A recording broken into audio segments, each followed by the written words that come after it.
네, 여러분, 이번 시간에는 상호 억제 기술에 대해서 공부하는데, 이 상호 억제라는 말 있잖아요. 요거 이제 명확하게 이해하는 게 필요하죠.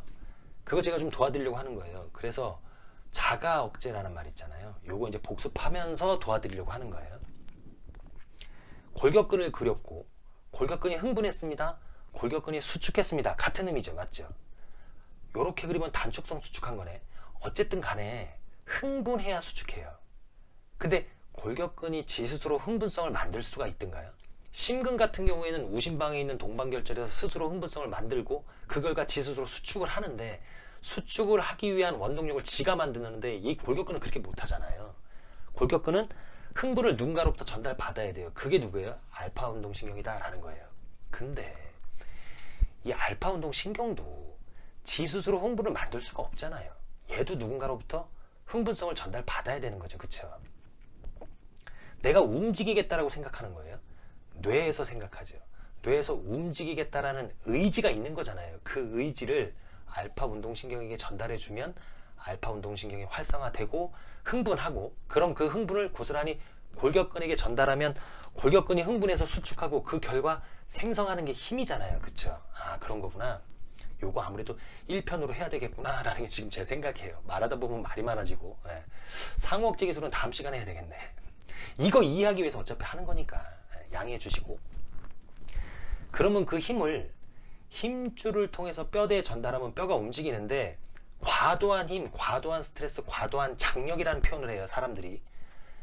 과도하다는 말은 좀 수상적이고, 이걸 좀 구체화시키면 힘줄이 견딜 수 있는 이상의 힘을 과도한 힘, 과도한 장력, 과도한 스트레스다 라고 얘기하는 거예요.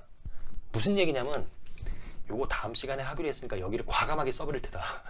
여기 이제 이렇게 바벨이 있고, 역도 선수가 이 바벨을 쇄골위에 이렇게 지금 잡고 있어요. 쇄골위에 올려놨어요. 여기까지는 선수들이 대부분 성공을 해요. 그쵸? 근데 하나 둘 셋 한 다음에 이 바벨을 머리 위로 들어 올리는 과정에서 많이 실패를 해요. 여기서 들어 올리려고 하는데 이 바벨의 과도한 힘, 과도한 장력, 과도한 스트레스가 이 힘줄을 통해서 뼈대에 전달되는 순간 그걸 넘어선 거예요. 이 바벨의 무게가, 이 바벨의 장력, 이 바벨의 스트레스가. 그러면 힘줄이 끊어질 수 있죠. 이 바벨의 과도한 스트레스를 누가 감지해요? 고유감각. 근육과 힘줄 사이에 있는 그 골지힘줄 기관 있잖아요. GTO, 골지 텐던 올건. 여기서 감지하고 그 정보를 구심성 감각 섬유를 통해서 중추 내에 있는 알파 운동신경에 전달하는데, 그 고스란히 전달하는 게 아니라 억제사이신경 세포를 통해서 얘한테 전달하는 거예요.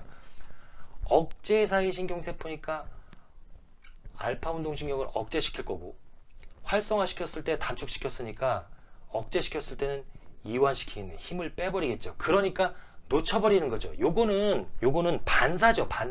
반사적으로 놓치는 거예요. 나는 올리려고 해요. 왜냐면 4년 동안 올림픽을 준비했단 말이에요.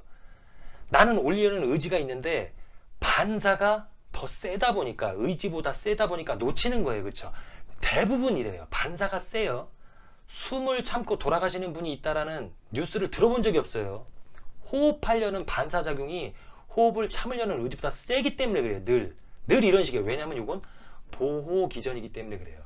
보호기전이 만약에 의지가 보호기전보다 세면 우린 늘 다치고 늘 돌아가실 수가 있어요. 자기의 의지에 의해서. 그러지 말라고. 보호막이에요. 보호 메커니즘. 프로텍티브 메커니즘이에요, 이게. 1편이 좀 길었네. 어쨌든 이게 뭐예요? 스스로 만든 자극으로 스스로를 억제시키는 거죠. 오토제닉 이니비션이라고 하는 거예요. 오토, 자기 스스로, 제닉, 생성하다. 무엇을? 이니비션, 억제를.